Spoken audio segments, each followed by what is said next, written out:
June is such a beautiful time of year, especially here in the UK. We've had lots and lots of rain, so everything is just beautiful and green and blooming.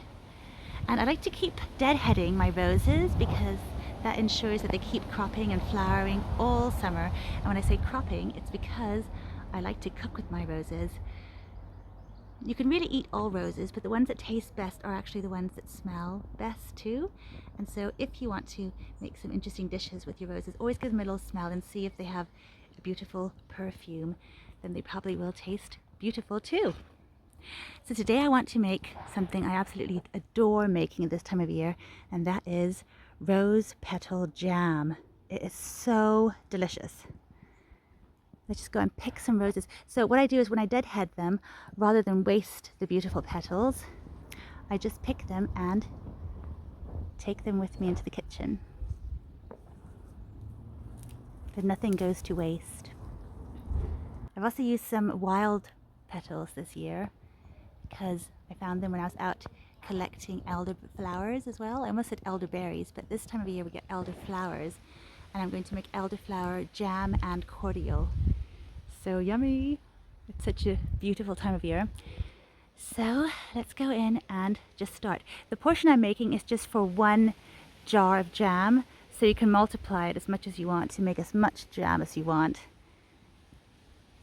And I continuously make it throughout the whole summer really, as much as we need. And I really like to use the darker colored petals too, because that really adds a lot of color to the jam. So a red one like this would be perfect. But I'll find some that are more dead and less beautiful. Don't want to waste the beautiful roses. These ones have a beautiful scent too. For this very simple recipe, you will need 3 cups of freshly picked beautiful rose petals. Then add half a cup of water and 3/4 of a cup of jam sugar. It already has pectin added, so it's all perfect.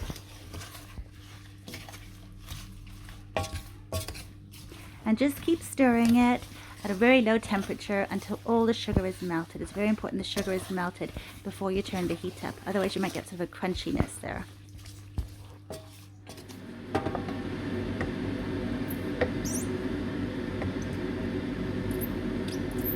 Just keep stirring gently to ensure it doesn't stick to the bottom, and it should start thickening up. Once it does that, add all the juice of 1 whole squeezed lemon. It's really beautiful and fresh, and I leave the pips in there too because they have added pectin as well, which helps the whole jam thicken up. You can see it's already thickening up now.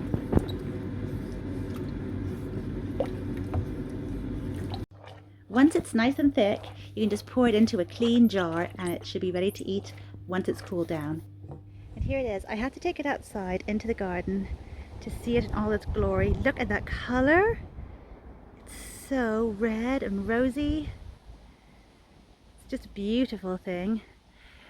The recipe actually produced 1.5 of these small jars here of the jam. I'm going to be giving this to my friends all summer long. It's so quick to make and so easy, but it just has this wonderful flavor.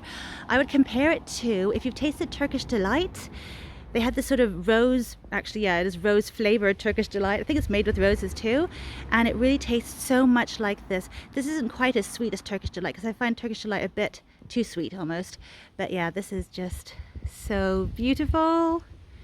And yeah, if you want more of a red color, you can add more red roses. If you want more of a light color, just add more white roses or pink ones or whatever you desire. But either way, just choose the ones that actually smell beautiful and you'll have a beautiful jam. It's such a wonderful one.